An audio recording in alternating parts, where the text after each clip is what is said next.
to talk to Ruby. And I'm very excited to have her on our stage, and she's going to talk, and we'll do Q&A and all those other amazing things. And thank you so much for being here, Ruby, to talk to us about Native.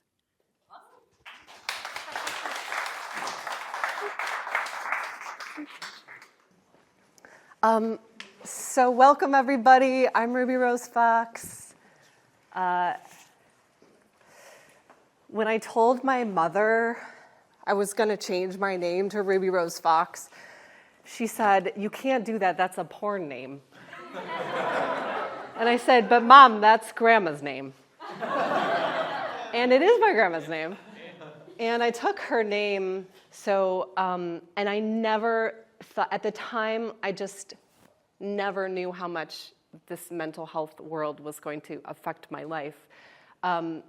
But in the past 5 years, I've started a company called Muscle Music, which is a new system of thinking about your nervous system and its relationship to performing for creatives.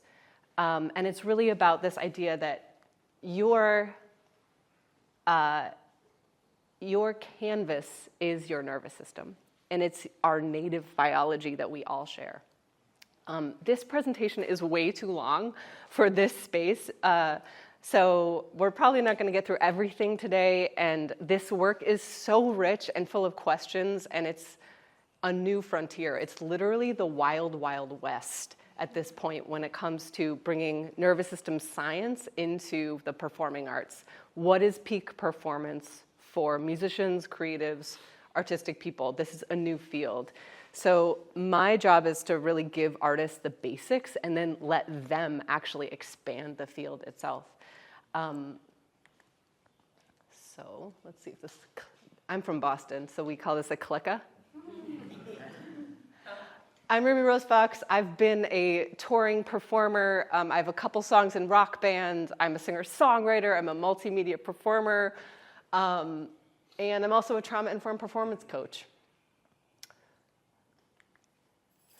I was a high-functioning artist, which means, like, from the outside, I looked very like I had it together. But underneath, there was a lot of trauma. There was a lot of dysregulation. And the most important thing was there was a lot of shame around that dysregulation. There we go. So the nervous system, there's already an error. I'm dyslexic, just so you know, so there's going to be a lot of spelling errors. The nervous system is the canvas of all performance and human behavior and contains our native blueprint for connection and safety on and off stage. So this just basically means that our primary instrument, which is the most important to our mental health and creative success, is not our saxophone, our guitar, our voice, even our paintbrush. It's our nervous system, because our nervous system changes our biology. So our nervous systems are actually 6,000 times older than the prefrontal cortex, which is like what we identify with as who I am. And we all share this biology. We all have it, which is the most fun thing about it, because it's just undebatable. There's so many things we don't share. We don't share triggers, we don't share trauma, we don't share culture. There's so many things that divide us, and the nervous system is the one thing. We all have a freeze response, we all have a fight or flight response, we all have a safe and social response, and some of us are able to role play.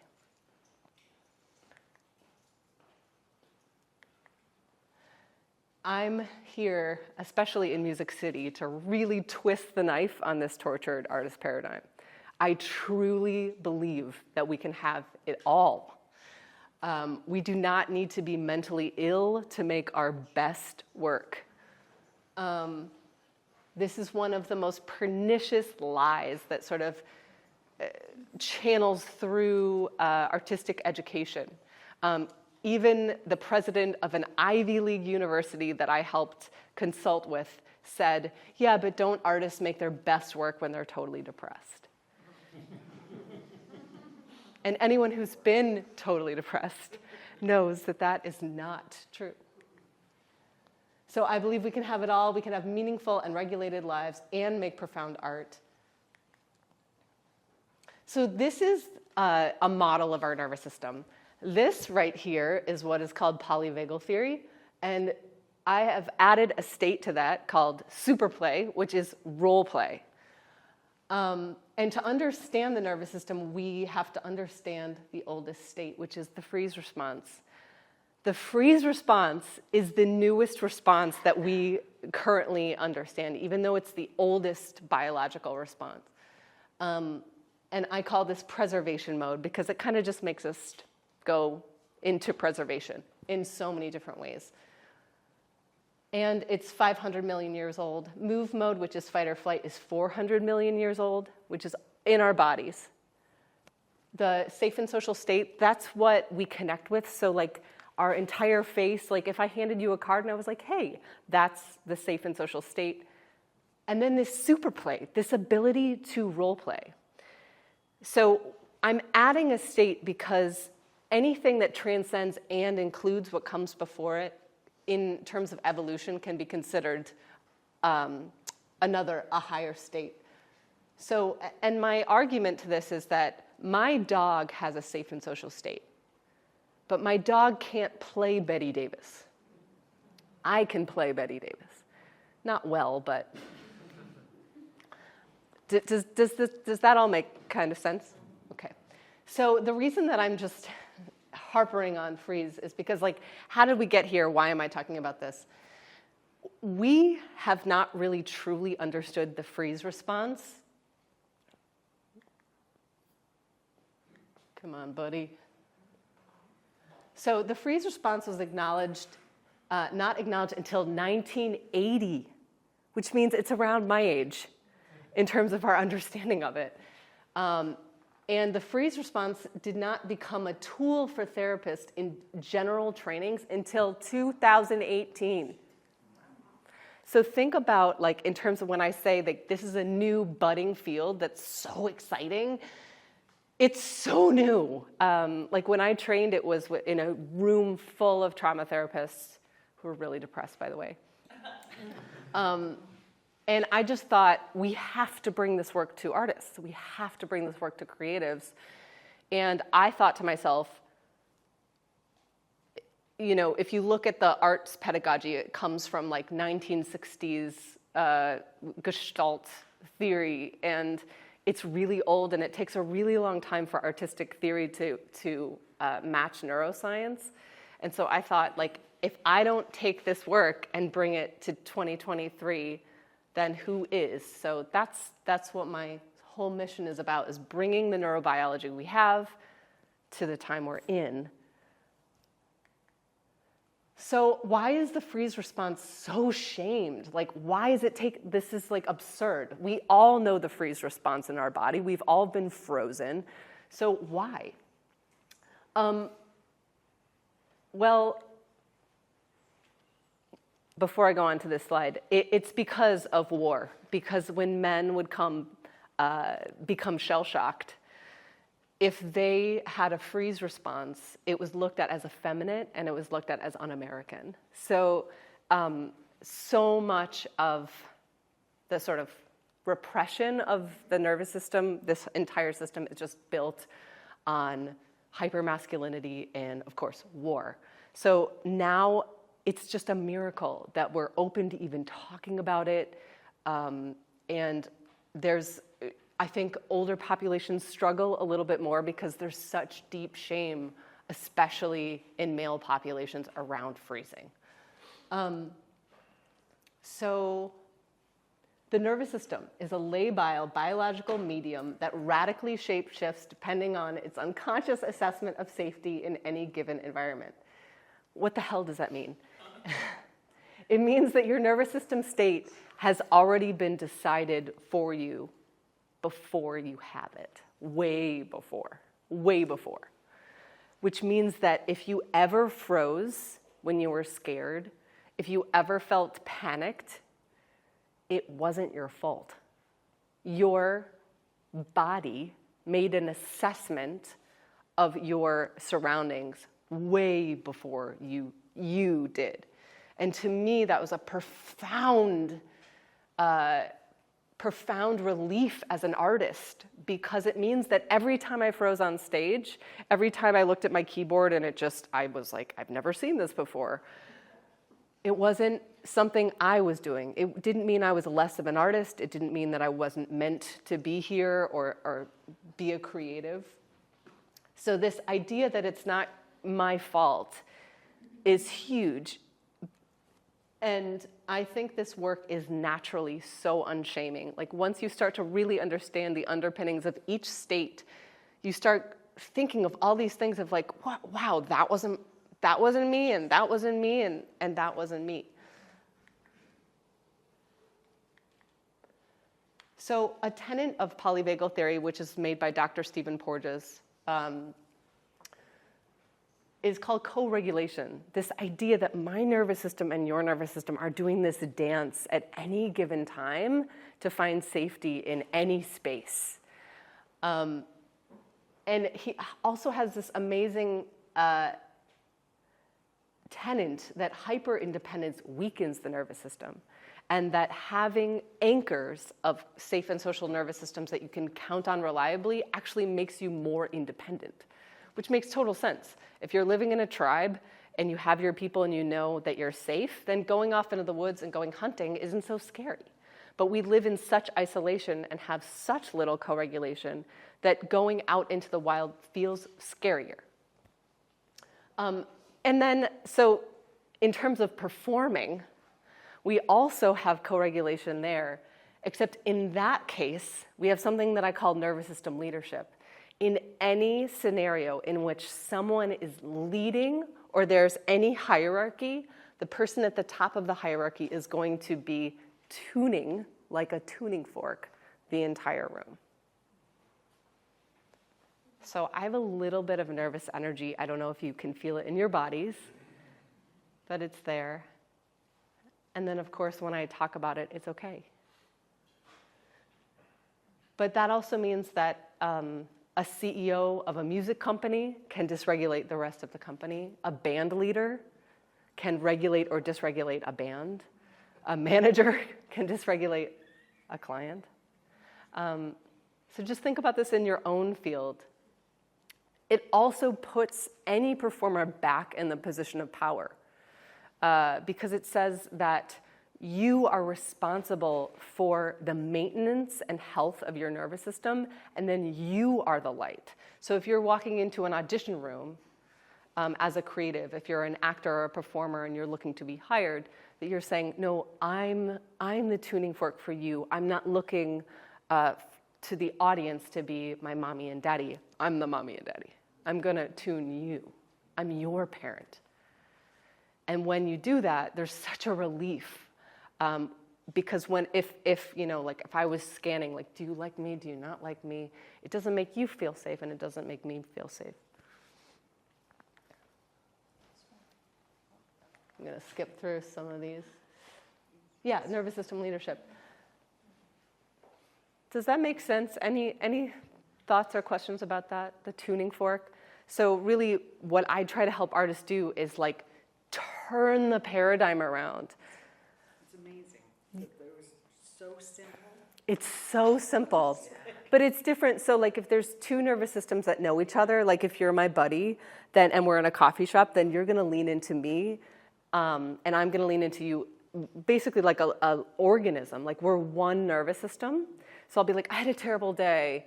And Anna will be like, oh, I'm so sorry. And lean in and give me love. And then vice versa, she'll be like, actually, I'm having a bad day too. And then I lean in. So we're kind of both nervous system leaders, but that can't happen when you're leading a group. I guess my question is that at a certain point, then there must be some fatigue, right? Yes, and recovery. So you have to. Yes. So you can't lead all the time. And there's a lot of performers, a lot of creatives, yeah, who are parents and teachers, and they run businesses, and it's like at some point you have to let your nervous system go on default and actually lean on other people. So yes, we can also have this like different people have different preferences, obviously. But yes, we have to not always lead. Okay, neuroception. Ugh, it sounds like such a nerdy word. It is. Imagine like a security guard in your brain that isn't you, that's constantly scanning for danger and safety all the time. It's looking inside your brain. It's looking for the mental world of just the chaos of our movie in our head. It's looking for pain in the body. It's looking for pleasure in the body. It's making an assessment there. It's also making an assessment of whatever's here. Neuroception is doing that way before we know it's happening. And it's amazing that we have this security guard. And it takes half a second for our brain to sort of decide which nervous system state we're supposed to be in. So the seat of thought is always about half a second behind, which is weird to think about. Like whatever you're perceiving now is a little bit behind. So what if our mind, or like what we thought of as us, had control of our nervous system state? We'd be super dead, because it's the same thing that helps us be able to get away from a wild animal or quickly move or adjust. It's this native sense that we actually can never grasp. We can never touch it, we can never feel it, but it's always there protecting us like a force field. I call it the BMW, so it's the bodily environment, the mental environment, the external environment. And of course, again, it means that since we don't consciously choose our nervous system states, it means it's not your fault, whichever one your body decides that you're in. You have a question over here?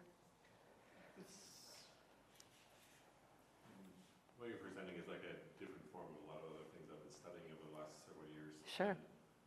When it comes to the concept of love, like, I'm Christian, so love is patient, love is kind, like all the things. And that's a very like wonderful view of love, but we're often, and I was brought up in a household where love actually takes a very different form. And so I think this is really related to that as well, as we can be taught through our environment, so therefore to our thinking mind, that love is different from what our nervous system tells us is safe.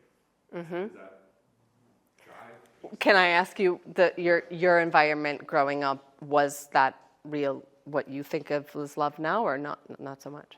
I mean, like many people, I grew up in a split household, so one parent exhibited love better than another. You know what I mean? And Yeah. I actually chose to leave the not healthy parent. Sure. So, I mean, I just think it's something that a lot of us in our individual traumas go through. Yep. You know what I mean? That like we, at some point, when we're dealing with it, we have to look back and objectively reassess Right. what we think or what we were taught love was. So I'm just going to skip into another section to address that and how it now just, no, it's a great question because, and it really connects to artists a lot. So we have the freeze state, the fight or flight state, the safe and social state, which is our connection, really where technically love can only live. Right. And then the superplay state, which is the state of pretend. So I'll give you, there's a specific bypass that creatives and artists have in the nervous system ladder. And it's called the safe and social bypass. So I'll give you my example, and maybe you'll identify a little bit. So when I was little, I was about 7, and my sister died of leukemia. And all of a sudden, my parents just became different parents. They weren't really, also grew up in a religious household, and they weren't able to regulate or see me. And to a child, that is literally life or death. I'm not joking. It is life or death to a growing brain. It must be seen. There's no two ways about it. So basically, you have two options. Either you can dysregulate into freeze and fight or flight, which is massively going to cause a child to maybe have developmental issues or have learning disabilities and so many other negative consequences.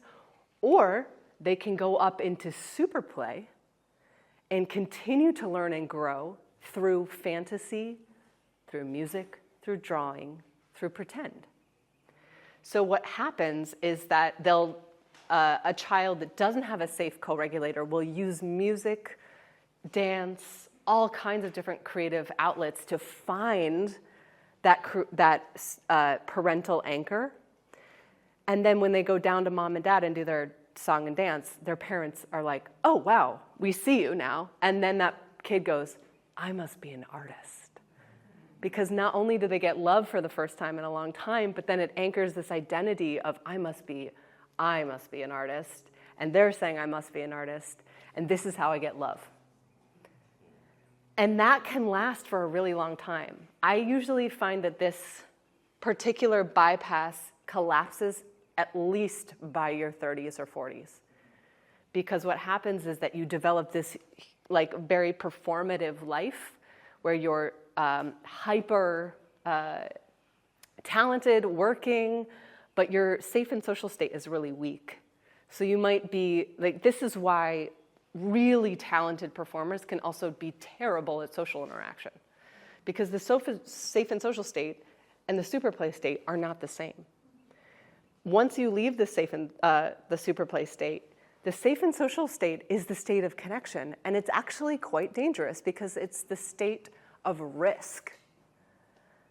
Like when I say, I want to be your friend, and you say, I don't know, that's so much harder and devastating than, hey, do you like my drawing? So that's a specific sort of bypass that some artists go through in this sort of nervous system world. I hope that helped a little bit. The other thing is that, of course, if we're brought up in a household where the fight or flight state was love, then that's what love is to a kid, which is a whole other can of worms. It's called the theory of constructed emotion. You can look that up later.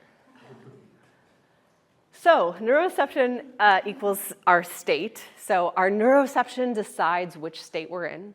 So however you're feeling right now was already decided for you. And then our state decides our stories, the stories we tell about ourselves. So I have a lot of different stories that I tell about my creative life. When I'm frozen, it's, I should quit. What's the point? Fight or flight usually has to do with like the city of Boston and how they weren't funding the arts well enough and how, I don't know, it becomes political for me for some reason. The safe and social state is, I think I'm pretty good. I think I can do this. I get so much out of this. There's stories that just naturally bloom from our nervous system states. And it's this idea that our thoughts are a product of our nervous system state. Even though our thoughts can dysregulate us, obviously, that's what sort of so much psychology is based on. But this new world of somatics is all about this idea that stories can come from nervous system states. So this is usually how I track how I know how I'm doing. I hear the stories in my head and I go, Ruby, that's your fight or flight story. Or Ruby, that's your freeze story. Does anybody have any stories that are just coming up in terms of their nervous system states? So, first of all, thank you, and congratulations on all your work. Thank you. What I find is that, and I encountered this past week, that I show up to an environment, and people's actions and their words are not aligned. So they say, we're going to treat you like family, and then you pay attention to their actions, and run, Forrest, run. their actions are not part of a family I'd ever want to be a part of, because their actions aren't congruent with their words. And the desire on their part is to see how well you'll survive. If they want you to be a part, like you interview or audition, oh, we'd love to have you, And so what comes up for me is, here I am again in another environment that I tried to see if I could fit in, but again, I've found one where the motives or the actions don't match the words, and so I should probably get out of this environment because it's not going to be good for me. And then the story becomes, where is that place? Yeah. And that's hard to find because we're human and we are all, we're not, none of us are perfect. I mean, nobody can do it perfectly all the time. But the goal is, for safety reason, if I can find a group of people whose actions are matching their words, I'm in a safer place. Right. And that's my Garden of Eden. Well, actually, our co-regulatory systems, the people that you can call and really be real with and cry with, they're your actual anchors for all independence. It actually makes it easier to work with, sorry to say this, but shitty people. Like, it makes it easier to tolerate when people are incongruent. You can just say, they're not really my bag, but I can, means to an end, right? But when you don't have those co-regulatory anchors, it becomes much more desperate. And then we're looking in unsafe places for regulation. So that's why I say find 5 to 10 and keep them on your phone. Those people that you can really be intimate with. And if you can't, if you don't have them, then it's a good place to start. For so many artists, they're like, when I first came across this work, I realized that I didn't really have real friends. I had people I hired to play music with me and hired to do everything because my entire life was performing. So I actually didn't cultivate relationships that were just safe relationships. So it's so important to know that. And also remember that just because someone says that they're a part of your, they're a family, for most people, family means violence. So it's like, yeah. Thinking, I want to change the way that you think about your thoughts. So the number one role of the brain is your body budget, your metabolism. So like, how much energy does Ruby need right now? So thankfully, my body budget is giving me just the right amount of energy to talk to you and relate to you right now. And it's also going to be deciding your state. That's the number one role of your brain. It's not thinking. Thinking is number 2, which is to keep that nervous system state going as long as possible. Because animals that kept their nervous system states going long as possible in defensive states survived. So the little creatures that were in fight or flight that could stay there long enough survived. So the thinking of like, no one's gonna like this art. Well, think about this. If I'm frozen and I'm thinking, I should just like never do this. My art doesn't matter. It's actually gonna keep me horizontal. It's gonna keep me frozen. And so your thinking mind is actually trying to help your nervous system state go for longer, just in case there's a lion that wants to eat you. And should you get up too fast, you're going to get eaten. So since we're not living in that environment anymore, hearing your thoughts and going, okay, it's just my nervous system trying to continue the state can be so freeing because you don't have to believe your thoughts.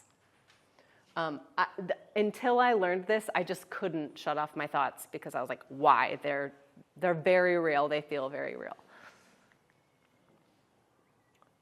So yeah, here's another version of the ladder. I'm just going to look at time. Freeze is stop. Fight or flight is sort of yellow light, like maybe we should like assess whether we want to be here or not. Safe and social is green. Green means go, let's connect. And then super play is, of course, super play, really, I really relate to kids when they're playing in their rooms.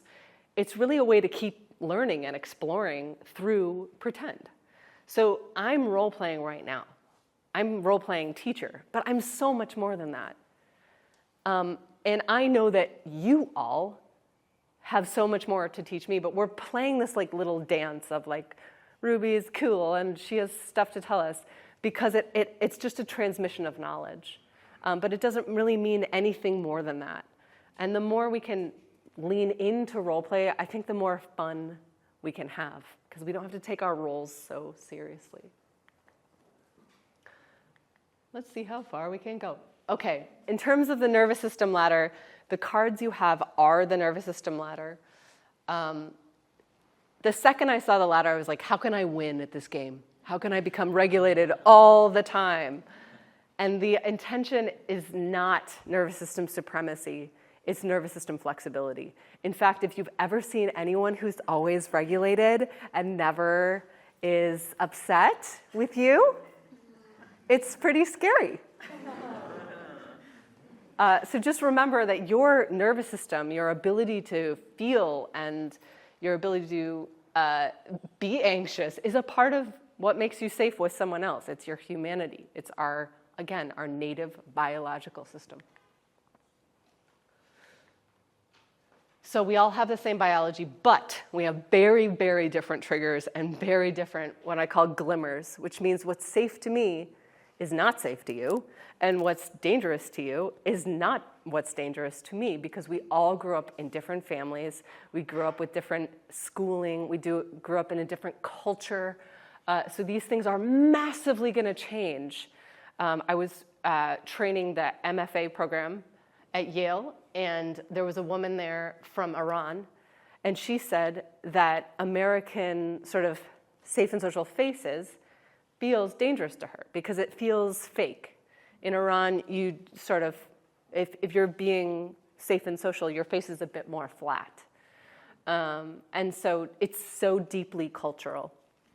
What is going to trigger us and what's going to glimmer us? This is a fun way to think about your nervous system. So imagine you're walking down the street with your iPhone, and then something scares you. You're just like, whoa. And then you look at your hand, and it turned into a Nokia from 1997. There's no banking. There's no GPS. There's no there's texting, but it's primitive. And you're just like, fuck. I don't know how. Sorry, Christy. I don't know how to get this thing back. I need it back. I'm in 2023. I need a smartphone in 2023, and I have this older phone. So fight or flight is an older system, and then freeze is an even older system. And we can become dysregulated just by not having the right phone for the right interaction. So basically, if you work, you need to be in the safe and social state to some degree. And when we're not, we panic a little bit because we're like, I have this older phone, and my mind is not working as well. We are so running out of time.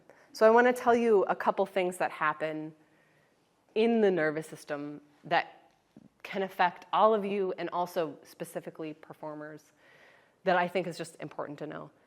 So when we dysregulate, our biology changes so much that we're not the same people. Our thoughts change, our vision changes, our hearing changes. So something that happens even with slight regulation is that happy faces can look neutral and neutral faces can look grumpy. So think about as a performer, when you're standing, if you have even a little bit of nerve, you're going to be scanning, and even the most, neutral faces are going to seem a little bit scarier than they would normally. So perceptually, you're seeing things differently.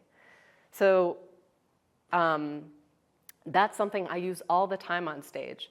I was doing a reimagining of Leonard Cohen's songs, and the whole audience, their whole faces were all flat. And I thought, oh my gosh, they're so bored. And they were just listening, and I was just dysregulated. So seeing that I thought, okay, I can re-regulate. I'm starting to fall down the ladder. I can re-regulate myself. The other thing that happens is that your hearing changes. Musicians tend to have massive pitch problems once they start becoming dysregulated. So what happens when you start falling down the ladder is that your hearing is going to prefer very high and very low sounds. Think like predators. And when you're in the safe and social state, it prefers the human voice, the music, the musicality, basically. And so let's use a creative example. So if I was on stage and I was sound checking and I felt really regulated, when I come back on stage and I start to get a little bit of nerves, I'm going to think that my sound guy is messing with me and change the sound completely. I used to just have this whole thing with sound guys. I was like, they always ruin my sound. And it turns out that my biology was ruining my sound. And I needed to re-regulate my nervous system to get my hearing back. This is also like if you're ever in a fight or a conflict with someone you're making art with or a partner, they really aren't the same person. Their hearing, their vision, everything is different. So if I don't know how many times I've said, you're not hearing me. They're literally not hearing you. So that's why it's so great to take a break in those situations. Just going to keep my eye on time. I think, Christy, are we at time? We like 13 minutes. Oh. So, you said to go for 10 minutes. Yeah. How is everybody doing? I know this is a lot to just throw on you so early in the morning. Should we maybe try to continue or? Yeah, if you want to do, we can. Okay, cool. So the safe and social state, again, animative base, pro-social. You have access to creative thoughts. This is the seat of creativity, really. This is actually the access to most of your prefrontal cortex.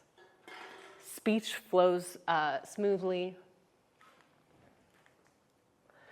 The safe and social state, actually, you're like, okay, so if I have the freeze state and a fight or flight state, what happens to them when I'm in the safe and social state?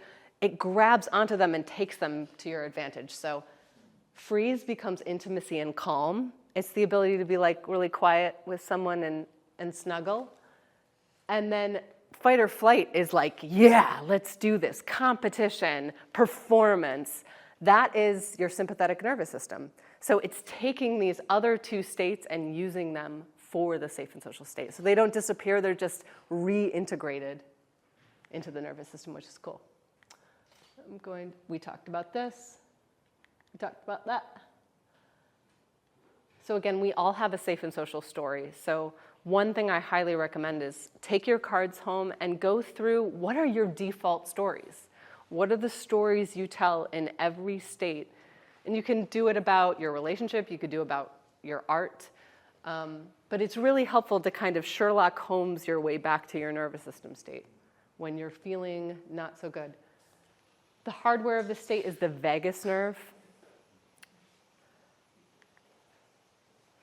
Safe and social highways are muscle contraction, physical touch, music, our vitals, which are like water, energy, exercise, body temperature, social connection, and sleep. I'm so bad at this clicker. I call this, there's little clickers and then there's the thicker clicker. Move mode. Yeah, when someone's in move mode, we're very often like, I thought I was dating this person, then they're a totally different person. No, you just met their move mode. Move mode means that we need to move. So things that happen when we start to dysregulate, our face goes flat. Our blood shunts from our brain to our limbs. We have diminished prefrontal cortex, rapid heartbeat, we get distracted, we lose our words, our hearing is tuned differently. Jittery, digestion is impaired, cortisol and adrenaline floods the body, our blood sugar increases. So we are different people, and it's so easy. It's almost like being drunk and driving. It's we think we can do what we can do when we're not drunk, but we can't. We're a different person when we're dysregulated. The mental part of this is really tough. We get really critical, you're not good enough, black and white thinking, overworking, being judgmental, defensive. These things are not moral flaws. These things are built into our biology to protect us. So when I see someone acting this way, I don't judge them. I think they need help. They need regulation. They're not feeling safe. And of course, if someone doesn't feel safe for a very long time, this becomes their personality, which is also really easy to judge. I'm going to go to, what is fawning? Fawning is like 10, okay. Fawning is basically not a nervous system state. Fawning is when we add behavior to a nervous system state. So it's when we feel anxious, but we're feigning the safe and social state. And usually there's little tiny tells that you can tell when someone's really anxious, but they're trying to be regulated. And this happens unconsciously. People who chronically fawn don't do it because they want to. They do it because they don't feel safe. I put a little backpack because this is usually for universities and they're going back to school.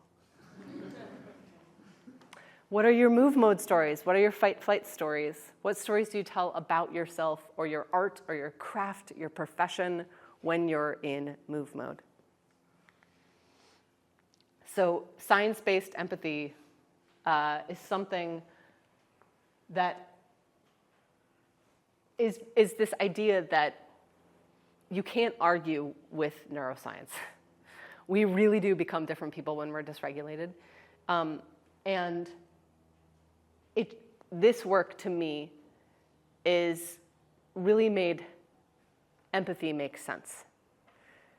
Because before, empathy felt like a chore or like a moral obligation or even like something I had to like believe in religiously to buy into. And this work is just like, this is what happens when we dysregulate. So either we can be empathetic to someone who's in a fight or flight state, or we can be mean. But if we know this knowledge, then it's easier to work with them where they are. So move mode is a biological, perceptual, and mental circuit that completely changes what we're capable of. I'm going to get to freeze, and then I'm going to whatever. This is me in the Museum of Science on a ladder, singing my butt off. And I heard myself say, I don't want to do this anymore. Like, I literally heard myself say, I don't want to do this anymore. And I was like, that's my freeze story. Why am I having my freeze story in the middle of the planetarium? And then a couple days later, I couldn't get out of bed. I wasn't interested in food. I didn't want to be here. Everything seemed bad. And what I realized was that I was in freeze, which is the oldest state, and it's the most oxygen-deprived state. So it's really uncomfortable to be in freeze. We have dissociation, we feel paralyzed, we have tiredness and fatigue, despair and helplessness, inability to articulate our needs and feelings. The motto to this is, I'm bad, you're bad, the world is bad. Okay, so I'm gonna, there's so much more that I can't do today. I'm gonna stop there, but the freeze, like really realizing like, this isn't my fault. This is just a state that I need to find safety in. I need to get up my ladder and find safety again, was a huge gift to my life, because it didn't mean there was something wrong with me. And it just meant that something triggered me. Something was so overwhelming to my system that it put me in the oldest neurobiological state a human can go in. So anyway, I'm going to cap it there. There's so much more to say. All my information is with you guys. And please let me know how this resonates. It's a brand new field, and I'm so excited to just talk about it, and I could nerd out on it all day. Thank you guys so much.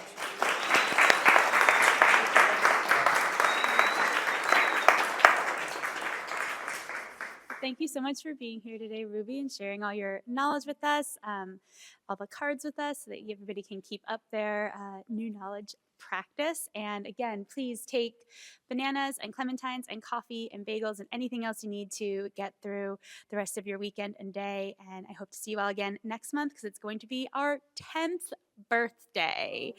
So we have some very cool stuff planned. And keep coming to Creative Mornings and meeting great people. Stay as long as you need.